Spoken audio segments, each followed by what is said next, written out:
¿Cómo se domesticó al jaguar? Esa es una pregunta que vamos a contestar durante este documental. Vamos a aprender las costumbres del pueblo maya, que han sobrevivido hasta nuestros tiempos. Pero ¿quiénes eran los pueblos mayas? ¿De dónde venían? ¿Cuáles eran sus tradiciones? ¿Qué es lo que sabían? ¿Cuáles eran sus ciencias? Lo más importante para que un pueblo no muera y tenga su propia identidad es rescatar y promover la cultura popular tradicional salvadoreña, en este caso de El Salvador, porque eso también hace entrar en armonía con la naturaleza, protege la naturaleza. Además de que tenemos nuestra propia cultura de Quetzalcóatl, los mayas, los olmecas, los lencas, los cacaoperas, y ellos no eran ningunos ignorantes. A nosotros nos hicieron ignorantes porque somos ignorantes de que no conocemos la cuestión europea, pero también las otras culturas no conocen nuestra cultura. Y los mayas conocían las estrellas, el cosmos, la geometría. La danza que se hace en nuestro país, en nuestra costumbre, es una danza geométrica, cósmica. Y también inventaron el calendario, el cholquín, el jab, el guayebo. Y cada una de esas tiene una simetría y una cuenta larga, ¿Cómo conocían nuestras culturas los mayas, los lencas? ¿Cómo conocían la distancia de Venus? Y a Venus se llamaba Xecatl, que era el dios del viento. Y en Venus hay un montón de ciclones grandísimos. ¿Cómo sabían ellos? Entonces no eran ningunos ignorantes. Así es que lo mejor es conocer nuestra identidad cultural, respetarla y rescatarla. Creo que lo más cercano, lo principal es el barro. El trabajo en barro, eso sí es de acá. Ahí sí. Y ahí nos vamos a todo lo que está en los sitios arqueológicos, en los museos. Una maravilla de obras. Y unos conceptos que andaban. Obviamente de que nos dicen que el poblador del continente americano venía de Asia, de África, de donde fuera, porque se encuentran muchas coincidencias con lo que había en China, en África, algunas figuras, algunos conceptos, ¿no? Pero eso es creo que lo más autóctono que puede haber acá, el barro. Y no es mentira decir que somos una cultura de barro y maíz, ¿no? Porque creo que eso es cierto. Entonces posiblemente en la comida y en el barro se pueda encontrar lo más cercano a raíces nuestras.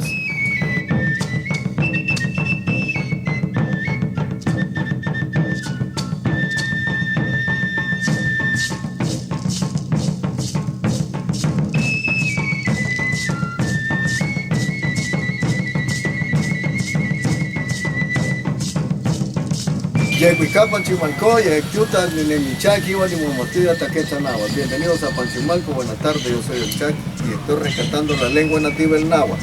Panchimalco significa lugar de banderas y escudos, de la palabra panti bandera, chimal escudo y el com significa lugar. Ya lo estoy poniendo acá. Pero nosotros los salvadoreños mencionamos muchas palabras de el náhuatl todos los días y siempre las vamos a decir. Por lo tanto la lengua nativa nunca se va a escribir. Al perro además de perro, ¿cómo le llamamos? Chucho. Es el náhuatl. Al gato además de gato, ¿cómo le llamamos? Michi, ¿no? Mish. El mish. Ya el michi ya es un nahuatlismo, una palabra derivada de una original. Y si el mish y el chucho no tienen cola, ¿cómo se dice? Cuto. Está hablando náhuatl. La palabra cuto también es náhuatl. Cuando se quiere una botella de vidrio, ¿cómo le llamamos a los pedazos? Whistles. También chingaste. El whister es más validero. Este es el material que ellos le nombraron whister, a lo que es obsidiana hoy. Obsidiana. La palabra whister está compuesta por dos palabras, náhuatl. Whis significa punta, filo o espina y por lo duro ted. Whis ted, piedra filosa. De ahí sale. El SH viene después, pero era whis ted, piedra filosa. Esta es obsidiana. Este instrumento es el pito de caña, pito de carrizo. Aquí en El Salvador hay pitos de 6, 7 y 2 agujeros. Depende de la región. No todos los pitos son iguales y son así. ¿verdad? No tienen agujero atrás, no tienen acá. Aquí están haciendo pitos como que fueran las quenas o las queinas, ¿verdad? Entonces, y este suena. Y este otro suena, es el calambo, de la región de los Lencas, de los cacaoperas. Entonces, le conocen como chistu también, chistu, que tiene influencia griega. Entonces, por ejemplo, el pito de caña tiene diferentes timbres, diferentes tesituras, ¿verdad? Por ejemplo, esta.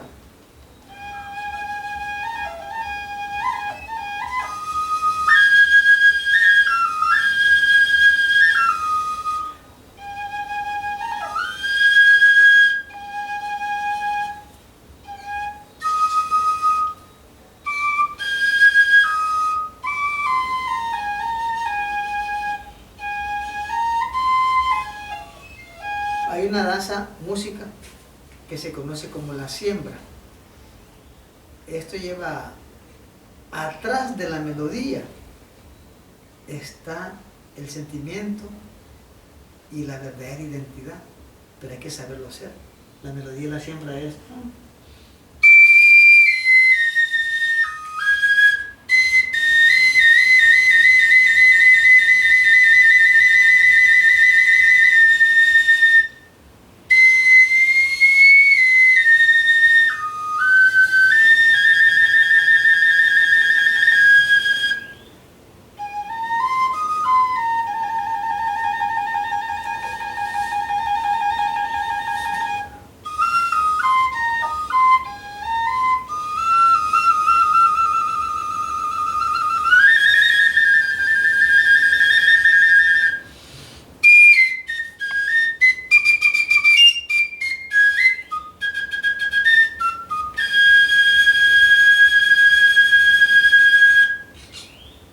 Y eso se hace largo y va variando, va variando.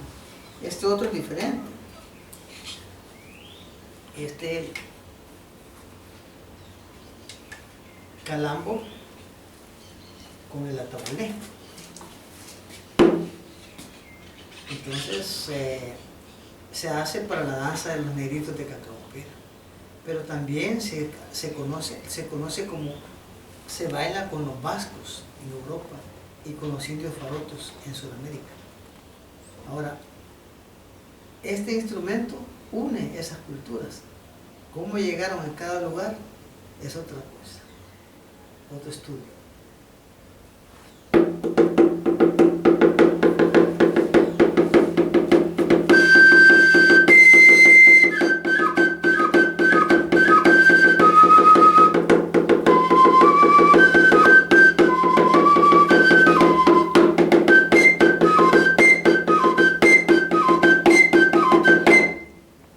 Y hay otras versiones.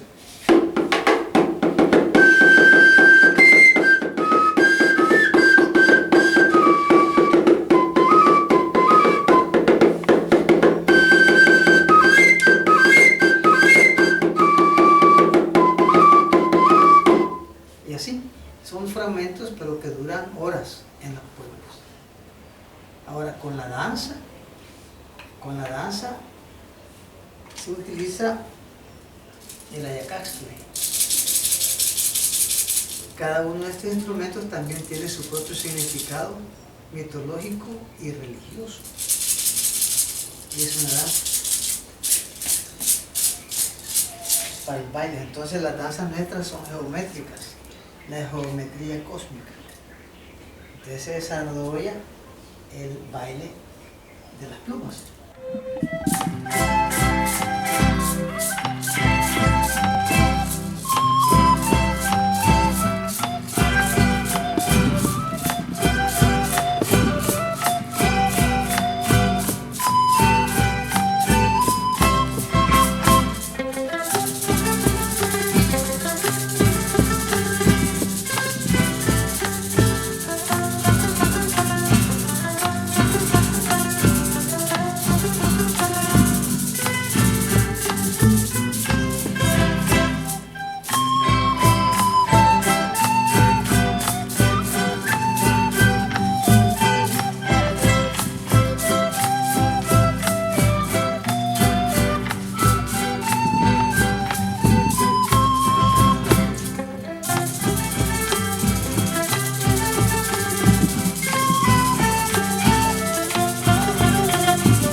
es una danza que actualmente se dedica a la Virgen del Tránsito, con influencia religiosa católica.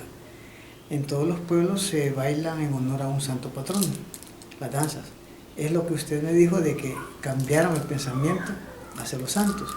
Pero antiguamente esto era, por ejemplo, esto simbolizaba el autoctonismo, representaba los rayos del sol en las semillas, regándolas. El pañuelo era el manto cósmico, igual que el bolso, que el cosmos. La percusión, el ritmo, los kaites de kaiti, que quiere decir hecho de vientre. Y el vientre tenía que ver del centro del corazón del universo. ¿Verdad? Los vuelos del cosmos, los pasos, estos pasos ya están influenciados en una forma sincrética, ¿no? Pero antiguamente eran pasos hieráticos o ceremoniosos, dedicados a la cosmogonía. Entonces, las plumas representan el contacto entre el sol y la tierra y recuerdan al dios del viento, a Ecatl, dios del viento. Y así cada danza, y es una danza solar. El círculo es el cosmos, el sol, la tierra, y tiene que ver con el calendario del Cholquín. Pero ahora toda esa danza se dedica a la Virgen del Tránsito, como una muestra nada más. Pero que en el fondo, el trasfondo de todo eso, el significado ha ido ocultándose poco a poco, pero eso significa la cosmogonía, el contacto entre el ser y el otro. Primero, que estos pitos son antiguos, tienen bastantes años, ya tienen 40, 50 años. Y segundo, la afinación. La afinación no está en 440. Está en 432. Y la afinación de 432 es diferente. Entonces eso es lo que siente usted. En el año 1932, el entonces presidente de la República, el general Maximiliano Hernández Martínez, ordenó sofocar por la fuerza un levantamiento campesino en el occidente del país. Murieron muchos indígenas, así como muchos líderes comunistas. Fue en este levantamiento que se ahorcó al cacique indígena Feliciano Ama. A partir de entonces, los pueblos indígenas tuvieron miedo de ser identificados como tales, de salir a la calle con su vestuario típico, de ejercer sus costumbres. Cada cultura, cada región en nuestro país tiene su propia historia y no se puede comparar la historia de la zona occidental con la historia de la zona oriental o central. Entonces, en el 32 se dio un caso, ¿verdad?, de la época, que lo ligan mucho con el general Martínez. Tienen su propia historia. En esa zona, los jóvenes que usted me pregunta, me imagino que dedicarse a ese tipo de danza, vestirse como trajes regionales para ocultarse, ellos consideraban no sentirse indios, con tal de salvar la vida.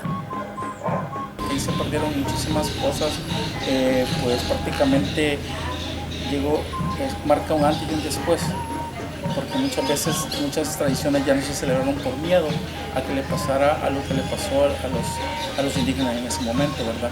Muchas de las tradiciones no dejaron de hacerse por miedo a ser identificados, ¿verdad?, como indígenas, ¿verdad? Entonces prácticamente tuvo mucha influencia, ¿verdad?, ya que pues fue una de las principales causas de que dejaran de existir muchas tradiciones que se hacían por miedo a ser perseguidos o por miedo a ser señalados o ser identificados como indígenas, pero por la misma, por el mismo temor a ser expulsados, pues quedaron en el anonimato, quedaron pues ocultos, ¿verdad?, y sin poder seguir con sus, vamos a decirlo así, tradiciones, de lo que estamos hablando, ¿verdad? Es por eso, pero es parte, o sea, el militarismo pues vino aquí, ¿verdad?, porque era parte, o sea, uno no podía pues decirle hacer sus ritos, ¿verdad?, porque ya pues eran perseguidos como subversivos. Cuando ya más acá pues por subversivo, por la música también se perdió, por la misma razón, ¿verdad? Porque el hecho de crear arte, pues era catalogado por pues, una persona subversiva, ¿verdad? A partir de los años 50, El Salvador se convirtió en un destino turístico importante. Muchas personas venían a disfrutar de sus playas, de sus volcanes, de sus lagos. Pero mucha gente desconocía todo el tesoro cultural que se escondía en El Salvador. Hubo muchas personas que trataron de rescatar la cultura salvadoreña. Entre ellas tenemos a María de Barata. Algunas personas dirán que muchas de las tradiciones ya se habían perdido y eran difíciles de rescatar.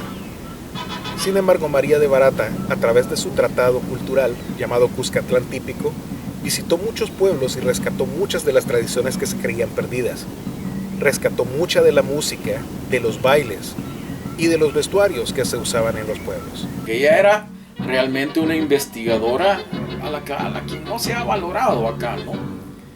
Pero lo que pudo investigar y averiguar fue lo que plasmó en las cosas que escribió, en la música que transcribió, en todos los ritos y costumbres que presentó, ¿no?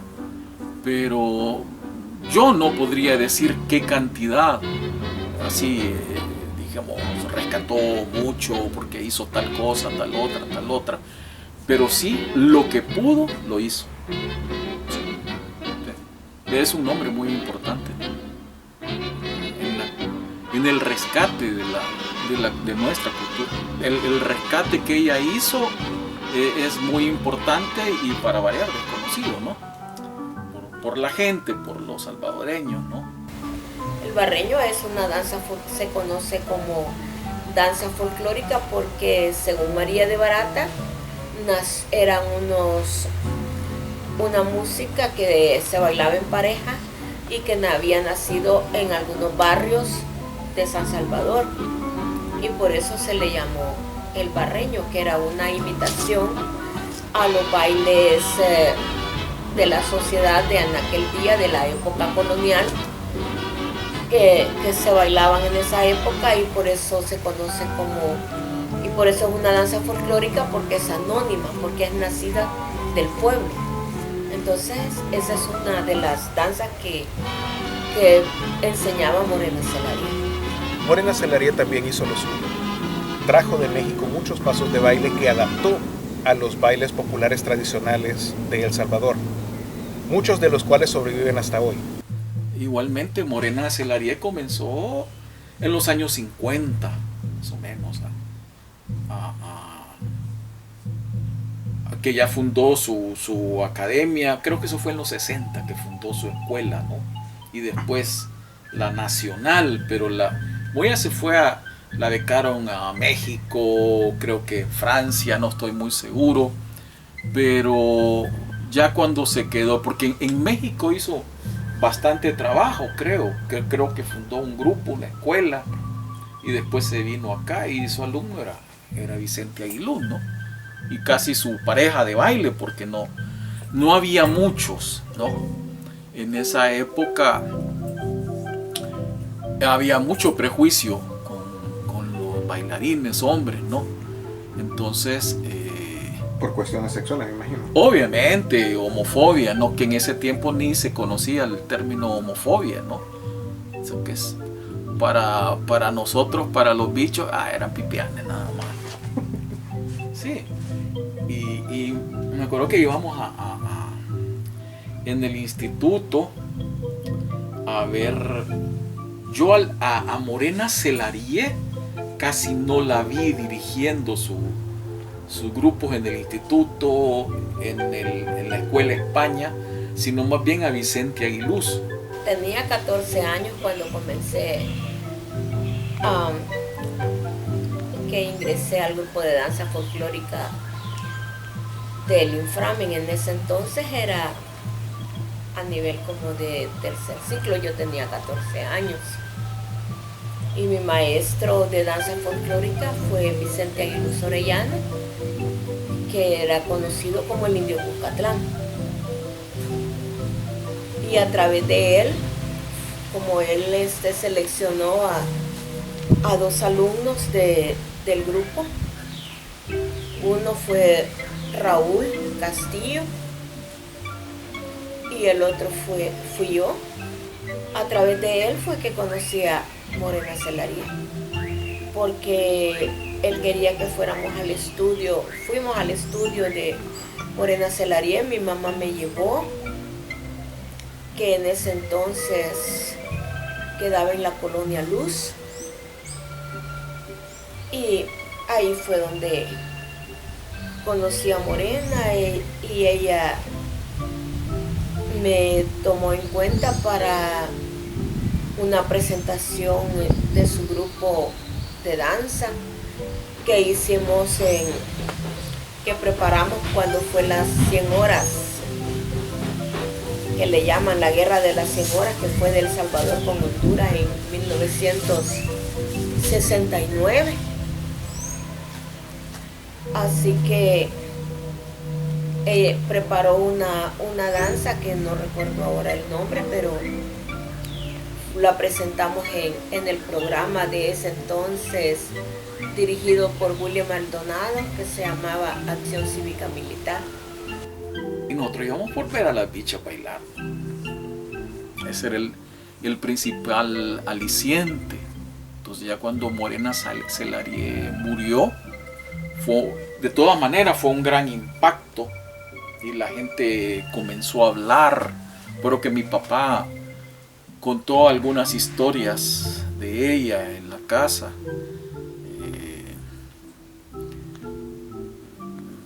Nunca se aclaró, ¿no?, la muerte de ella. La forma en que murió seguirá en el misterio.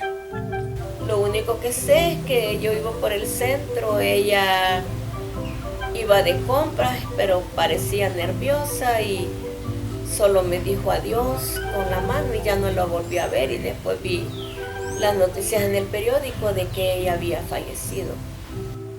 Prácticamente tu mamá la vio el día en que desapareció, tal vez, porque la encontraron como 2 días después de que murió. Y que habría sido el día de su cumpleaños, ¿no? Bien feo. Bien feo, ¿no? Morena Celarie, porque ella inventó los cumpas, y los cumpas en ninguna danza de nuestro país existen. No existen. No existen los cumpas. Y ella lo trajo porque bailaba con Amalia Hernández en México. De ahí se derivan todos los demás pasos del cumpa simple, que es este es el cumpa simple. De ahí está el hacia atrás, hacia los lados, el salteado, que ahora no lo puedo hacer. No lo puedo hacer porque me duelen las rodillas. Ya no puedo hacer así. Ya no los puedo hacer. El puestas. El puestas con talón. Puestas con talón. Los movimientos de la falda es hacia acá, hacia adelante, ¿ves? Acá. ¿Ves? Movimientos de falda. Y no es como los mexicanos, que esos movimientos son al contrario, son hacia afuera. Y los nuestros son hacia adentro. Con movimiento de cabeza y todo eso. Pero yo tenía la idea de Morena Celarie como una maestra de danza. Y era el único nombre que sonaba aquí en cuanto a danza, sobre todo folclórica. Morena Celarie tenía un estudio donde ella también daba clases de ballet español, porque enseñaba a bailar danza española con castañuelas y todo eso. Pero también enseñaba danza folclórica. Y ella misma practicaba y ensayaba con su grupo de danza. Hacía unos pasos bastante, ¿cómo decirlo?, estilizados. No era tan estilizado, sino que levantaba sus piernas hacia arriba y... La música que ella bailaba, las coreografías que se las inventó, porque no había antecedente. Hubo otros quienes intentaron enriquecer la cultura, como Paquito Pallavicini. Y mucha de la música que ahora consideramos música folclórica fue creada en esa época. Tenemos música tradicional del maestro Pancho Lara, tenemos música del maestro Lito Barrientos, del maestro Francisco Pallavicini. Toda esta música vino a enriquecer el bagaje cultural de El Salvador. Que la música de Paquito Pallavicini tampoco es cultura popular tradicional. Son creaciones musicales en base a un tema.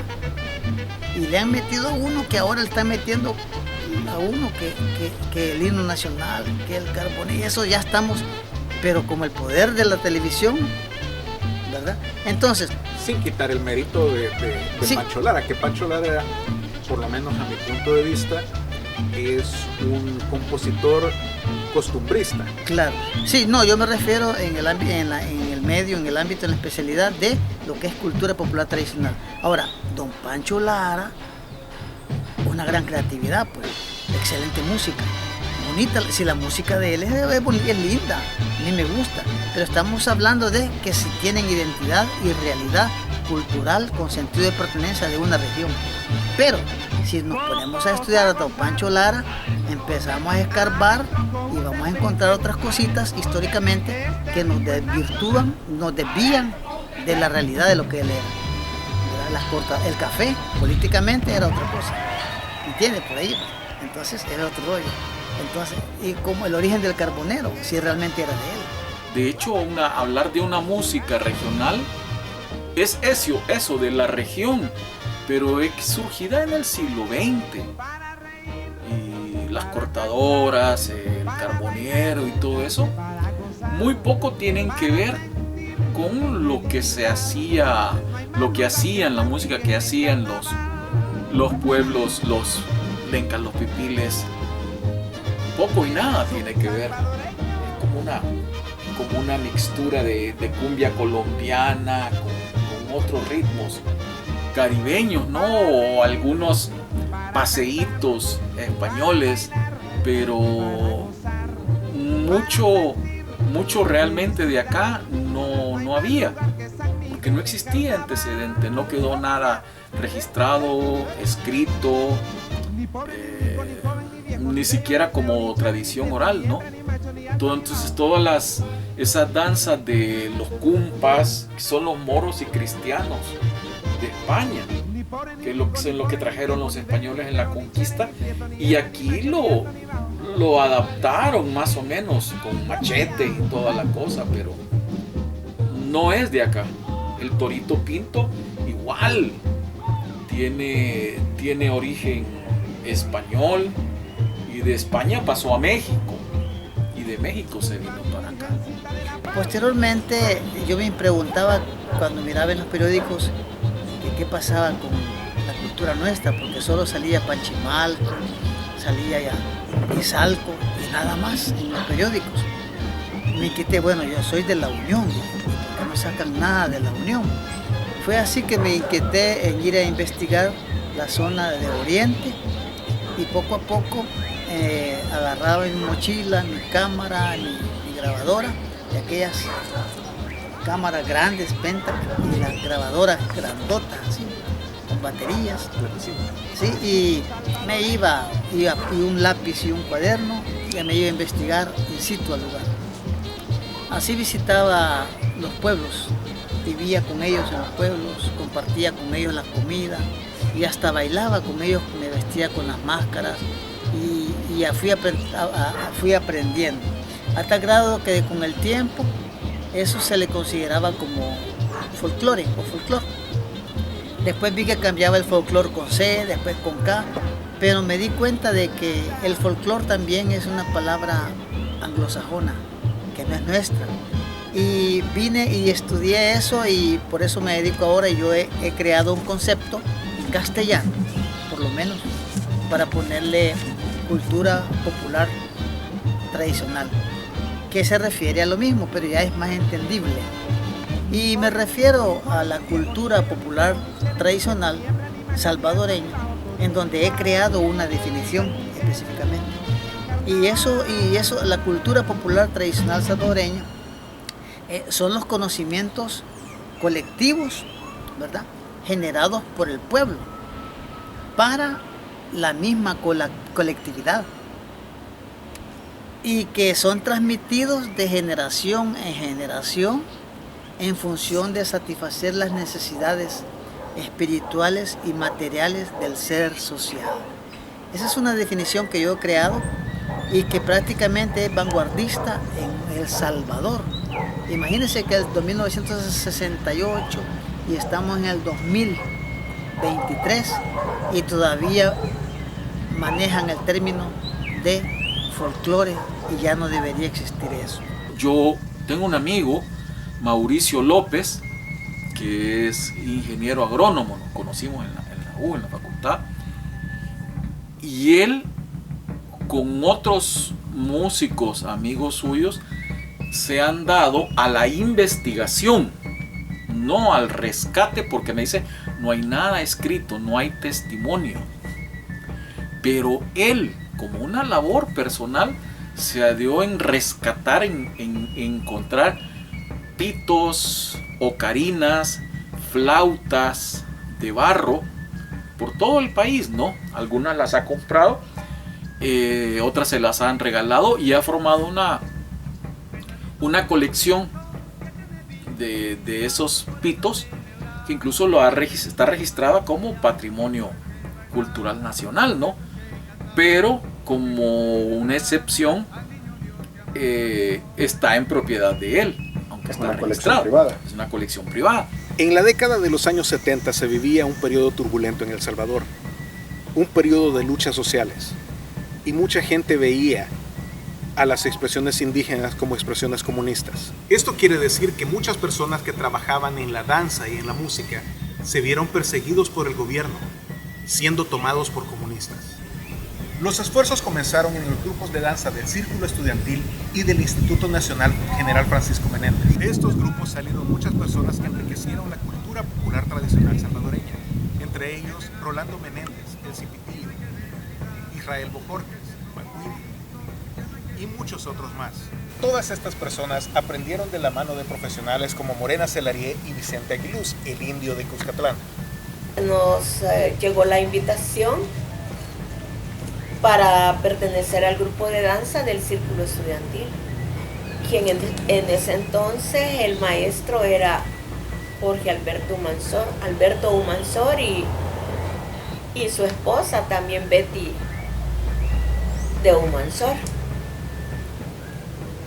Y practicábamos ahí, ensayábamos la danza y teníamos presentaciones de danza en algunos lugares. Preparamos una danza folclórica con la cual ganamos en el tercer lugar en el certamen nacional de danza folclórica y fuimos seleccionados para ir a Costa Rica, donde hicimos algunas presentaciones. Uno de ellos era Israel Bojorquez, pero el hermano de Israel también, y a estas alturas no recuerdo los nombres de todas las personas. Edelmira Laínez era otra de las participantes. Nosotros cuando estábamos en el grupo de danza en el Círculo Estudiantil, el grupo querían que no solo bailáramos, sino que tuviéramos un conocimiento del folclore de nuestro país. Así que en ese entonces habían unos buses que les decían de los UBABA, que eran de la Universidad Nacional. Entonces los fines de semana prestaban esos buses y íbamos a investigar. Más que todo fuimos una vez a Panchimalco, que fuimos a investigar la procesión de las palmas. También anduvimos investigando en Chucuayquín, donde ellos tienen también una tradición que va pasando de los padres a los hijos, donde ellos a través de esos movimientos corporales van expresando en la danza lo que proyectan al público, y bailan con máscaras. Sus máscaras son de madera y hay unas máscaras que son bastante antiguas y las guardan en la iglesia de ahí de Yucuayquín. Era una época muy, muy, muy fuerte, muy complicada para todo lo cultural. Entonces se dio una mezcla. Veníamos de los años 60, que en todo el mundo hubo una como explosión de libertad, lo del mayo 68 en París, lo de Tlatelolco en México y en todas partes, en Estados Unidos, protestas contra la guerra de Vietnam. Entonces se agarró como una fuerza en todo el mundo y El Salvador no podía ser la excepción, ¿no? Y hubo acá un movimiento de maestros Andes, ¿no? En los años 60 tomó mucha fuerza, de ahí salió Mélida Anaya Montes, por ejemplo, y por el otro lado, bastante represión de parte de los gobiernos militares, ¿no? Entonces todo aquel que se dedicara al arte, a la cultura, era sospechoso de, y más Morena Celarié o cualquier, yo creo que el seudónimo de Aguiluz era el indio de Cuscatlán, si no me equivoco, ¿no? Entonces todo lo que se refiriera a los pueblos originarios, indios, era visto con desconfianza. Todavía quedaban los remanentes del 32. Entonces eso para uno le puede parecer tonto, de que se vistieran como campesinos para sus danzas y todo, era suficiente como para tenerlos en la mira, ¿no? Y no sabía eso de Cuba, de que Morena Celarié había regresado de Cuba. Eso ya era comprarse un boleto. Se jugaban la vida cantando esa música. De hecho, muchos o algunos de los artistas relacionados con estos movimientos fueron desaparecidos o directamente muertos, ¿no? O sea, era muy peligroso. Y volviendo al tema de Morena Celarié y de Vicente Aguiluz, yo una vez escuché o leí que a Vicente Aguiluz le dieron su paseo los judiciales, porque precisamente por eso de los indios y sospechosos, ¿no? Si estabas en la cultura, si estabas en el arte, era sospechoso. Y pues todas las versiones que pueda haber sobre Morena Celarié caben dentro del marco de la época. Sí. Yo vivía en los Planes cuando ella murió y fue la bulla, y yo creo que fuimos con mi papá a la puerta, y claro, solo para ver la bulla, ¿no? Pero en primera instancia se habló de un suicidio, pero casi nadie lo creyó. Y eso que los de danza no eran los más perseguidos, eran más los poetas, esos en primer lugar, los poetas, ¿no? Y de ahí de gente de teatro que montó unas cosas bien valientes, ¿no? Y de hecho casi todos los de Sol del Río, bueno, emigraron. Tuvieron que ir. Roby Salomón se fue. O sea, era gente que provenía del bachillerato en artes. Que eso fue una camada muy, muy importante que se produjo. En tiempos recientes también se ha popularizado el uso de instrumentos andinos para combinarlos con la música popular tradicional. Muchos ven esto como una invasión, ya que los pueblos incas y los pueblos mayas nunca tuvieron una conexión entre sí. Ahora se están metiendo mucho a la música suramericana. Ellos y la gente promueve, el propio Ministerio de Educación, el propio Ministerio de Cultura, las propias casas de la cultura, dicen, yo quiero tener aquí un grupo de música suramericana. También ellos están errados, porque en cada casa de la cultura deberían de rescatar su propia costumbre. se traen instrumentos suramericanos o de otro país y los meten en nuestra cultura y tocan el Torito Pinto con música suramericana. Perdón, pero la gente escucha el Torito Pinto, pero no está escuchando su identidad, porque el timbre de esos instrumentos le da otro sabor y otra región. ¿Verdad, maestro Rodrigo? Que si usted escucha una queina, una zampoña con el Torito Pinto, usted escucha el Torito Pinto, pero usted está imaginándose Sudamérica. Esos grupos comenzaron a tocar el Cóndor Pasa y un poco fueron adentrándose en la música andina, ¿no? Yo hasta hace poco escuché esos instrumentos con música sudamericana y eso fue en la época de los 80. Por ejemplo, esa que dice, dale salvadoreño, que no hay pájaro pequeño. Esa la trajeron de Sudamérica. Acá eso fue ya en los 70, ¿no? Que se empezó a incorporar la música andina, que surgieron grupos, ¿cómo le llamaban? Proyección folclórica. De proyección folclórica, exacto, ¿no? Pero que del Salvador había muy poco. Entonces empezaron a trabajar arreglos del Carbonero, del Torito Pinto, y luego algunas canciones que ya es lo que se llamaba de protesta, ¿no? Pero era también muy peligroso. Recuerdo que cuando la escuché por primera vez fue en el Teatro Nacional en San Salvador, y había venido ese grupo para dar ánimos a los salvadoreños para sobrevivir lo que en ese entonces estábamos viviendo sobre la situación política en nuestro país. No, mi respeto para Solótol, para Manuel Alvarado, para grupos como ellos, como Tecutet y otros que había en esa época, tuvieron huevos. Pero esa, el que le llaman el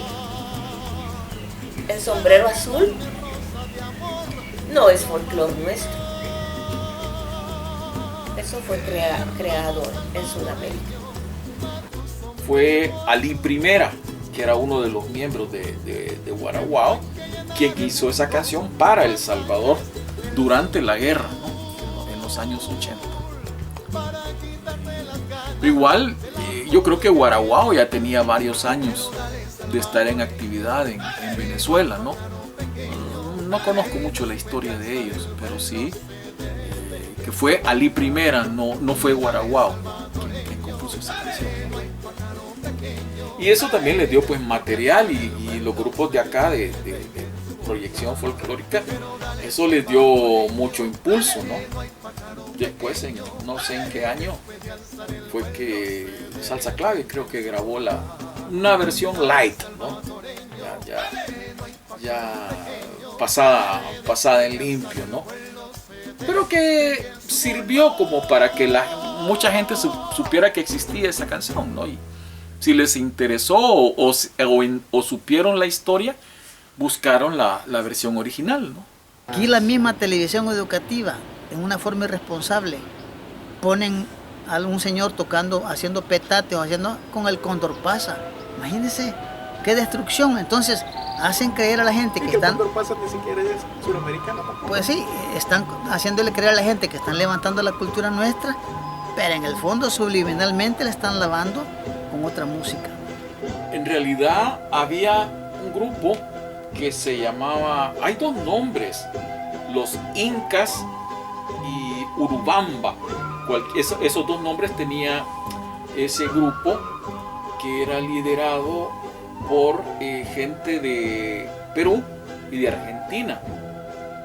Jorge Cumbo era uno de los quenistas y Milchner era otro.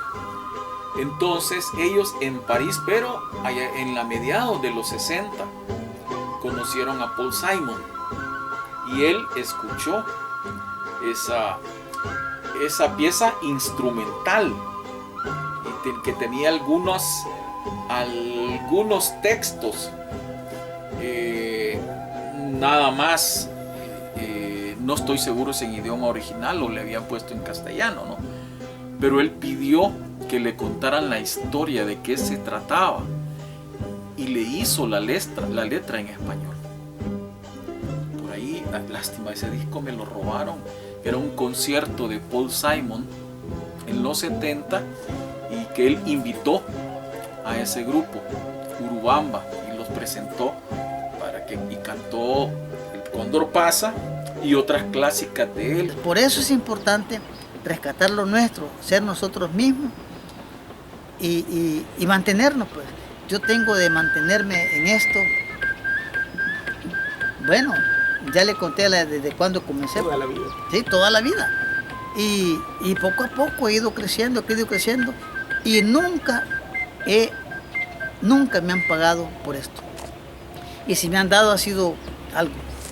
Y cuando me he puesto a tocar para pedir dinero en la calle para hacer pistas, centavos le dan a uno. Y no valoran. En los años subsiguientes, mucha gente se vio interesada por la cultura popular tradicional salvadoreña. Sin embargo, muchas cosas habían cambiado. Había venido una maestra de ballet llamada Alcira Alonso, que había introducido pasos de ballet en los bailes típicos salvadoreños. Mucha gente vio esto como un enriquecimiento de la cultura. Otros lo ven como una invasión y una degradación de la cultura. Doña Alcira, ella es excelente porque es muy buena, creativa y todo. Y lo que ella hizo fue, ahí viene la palabra, enriquecer la cultura salvadoreña en la danza y recrearla con imaginación coreográficamente, a tal grado que ella lo que hizo fue hacer un espectáculo artístico, pero que en una mínima parte no tenía identidad ni sentido de pertenencia. Cuando vino Alcira Alonso aquí al país, ella metió muchos pasos sudamericanos, estilizó el folclore, hubieron cambios. Pero según los libros de María de Barata, que sobre la investigación folclórica que ella hizo, los indígenas de acá, tanto de Centroamérica, ellos no bailaban de esa forma tan estilizada. Pues la verdad que correcto no es porque como repito, o sea, las danzas del pueblo, las danzas autóctonas son del pueblo, o sea, son del popular, ¿verdad? Entonces, pues, como repito, los historiantes pues, de Panchimalco, ellos tienen una danza, son sus sones, son historias que se cuentan que casi duran 3 horas el baile. Entonces, pero usted puede ver, ellos llevan, cada quien hace la historia y hace todo lo que tienen sus contrapasos, sus danzas y todo eso, ¿verdad? Sus pasos, sus paseos, como le llaman así, ¿verdad? Pero cada quien tiene su propio estilo de bailar, no llevan línea, ¿verdad? Como en el caso de la danza folclórica o mal llamado ballet, ¿verdad? Ballet folclórico, ¿verdad? Que ellos tienen que tener, para aprenderse un compa, hay métodos, a veces de 5 tiempos, ¿verdad? 5 pasos para aprenderse un paso como el compa, que es la parte básica de la danza folclórica, ¿verdad? Pero en el danza autóctona no, pues ahí pues simplemente muchos llegan pues y van transmitiendo pues de generación en generación y van transmitiendo pues los pasos, ¿verdad? Incluso pues cada quien le va poniendo ya su toque, su toque personal, ¿verdad? Entonces cada bailarín, todos van pues vestidos iguales, pero cada quien baila a su ritmo, a su forma de ser, siguiendo las líneas, las cuadrillas, como le llaman, ¿verdad? Que ella no, siempre fue más de ballet clásico, y por innovar su repertorio o por ampliar su espectro, habrá incorporado algunas cosas del folclore nacional, ¿no? Ella, lo valioso es que también mantuvo una academia y formó a un montón de sobre todo de mujeres, bailarinas, balletistas. Yo he conocido un montón y tuve compañeras de trabajo que de repente salían que habían estudiado danza con Alcira Alonso, ¿no? Y claro, después se dedicaron a estudiar en la universidad, alguna carrera, pero tenían un pasado adolescente, sobre todo, infantil, en los grupos de Alcira Alonso. Pero ¿qué es lo que se está haciendo en la época moderna para rescatar estas tradiciones? ¿Será que ya no nos importan? ¿Será que nos hemos olvidado de ellas? ¿O será que simplemente nos avergüenzan porque nos han inculcado que es mejor ser norteamericanos y europeos que ser latinoamericanos y específicamente que ser descendientes de un pueblo maya, ser descendientes del jaguar, ser hombres del maíz? ¿Será que nos avergonzamos de nuestras propias raíces? Por eso es que la cultura popular tradicional es importantísima en el ser humano, porque nos da identidad cultural y nos da sentido de pertenencia, y que gracias a la globalización y el neoliberalismo esto está siendo extinguido, se está perdiendo, porque uno de los objetivos de la globalización y el neoliberalismo es destruir las culturas. Yo siempre he dicho que quien se paseó en la educación de El Salvador fue Beneke con su reforma educativa. Incorporó la televisión educativa, que era una basofia, pero en el Instituto Nacional con eso estudiábamos, con la televisión educativa. Era una basura totalmente. Y los profesores normalistas estaban ahí sentados viendo la clase y con unas caras, y los que tenían confianza de hablar decían: ¿qué estamos haciendo nosotros aquí desperdiciados viendo televisión? Pero fue una forma de entontecer, porque la televisión educativa nada más era para las instituciones nacionales, ¿no? Porque los colegios privados la tenían. Entonces por eso en el Externado, en el Liceo, en el García Flamenco, en el Cervantes, todo eso, no se dieron cuenta de la televisión educativa y les valió sorbete, ¿no? Pero ahí había muy poca educación. Y lo que pasaba en el Instituto Nacional, por ejemplo, que es donde yo estudié, que había muchos compañeros que no tenían televisión en su casa, no tenían televisor en su casa. Pues ahí tenían televisión. Y cuando no había clase, cuando faltaba un profesor, se ponía otro canal a ver si había otro programa, ¿no? En ese tiempo no podía haber muchos programas en la mañana. Eran tiempos del 2, el 4, el 6, que empezaban a transmitir a mediodía, ¿no? Pero un factor cultural de la época, la mayoría de gente, de instituciones públicas, de ellos muy pocos tenían televisores en su casa. Sí, en mi época recibíamos televisión educativa, porque cada vez que cambia un sistema, por ejemplo, cambió el sistema en Estados Unidos, cambió aquí en El Salvador. Así que sí, hubieron clases las clases de TV educativa. Recibíamos clases de inglés, sociales, lenguaje, ciencias, las materias que se llevaban en tercer ciclo. Eso fue algo a propósito, eso fue planificado, precisamente para tener generaciones no solo ignorantes, y no hablo de tontos, ¿no?, sino que de ignorantes, y a la vez gente no interesada en lo social, en cuestionar, ¿no? Que eso es algo que las generaciones actuales ya no hacen, cuestionar. Prácticamente se dejan ir a lo que les presentan. Y no es falta de inteligencia, es falta de estímulo. Entonces, pero la decadencia mundial, cultural, es algo planificado, porque si no tuviera éxito, no tendría éxito el reggaetón, ni todo el cine que se ve ahora, que es todo muy inmediatista y muy individualista, ¿no? La cuestión está en el yo y en la competitividad, en la competencia entre los que tenemos a la par, ¿no? Entre ellos y yo. Pero se perdió lo del conglomerado social, los objetivos de una sociedad, eso ya no existe, ¿no?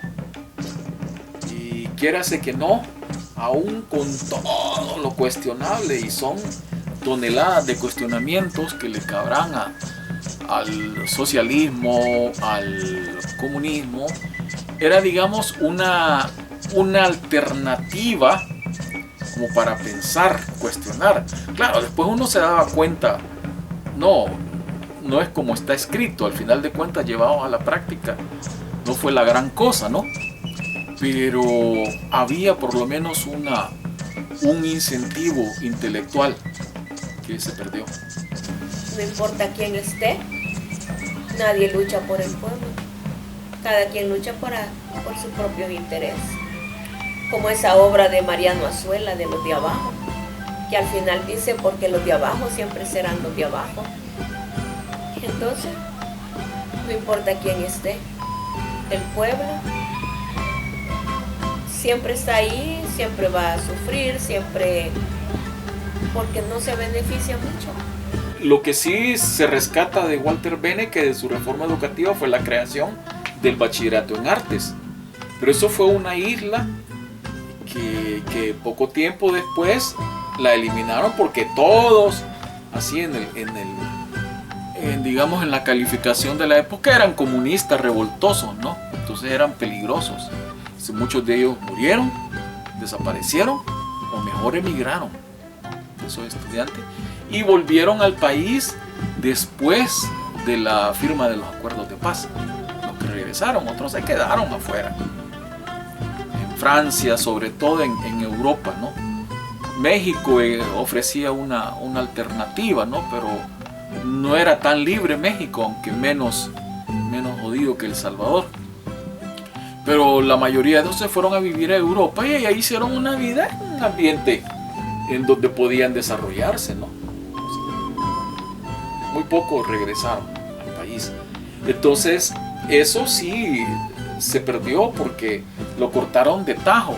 Aquí en el país no hay una institución seria, formal y científica que se dedique a eso, con el respeto de los que van a saltar. Pero los que están dirigiendo esas instituciones no son especialistas, no son especializados. Se encargan de descubrir tal vez las pirámides,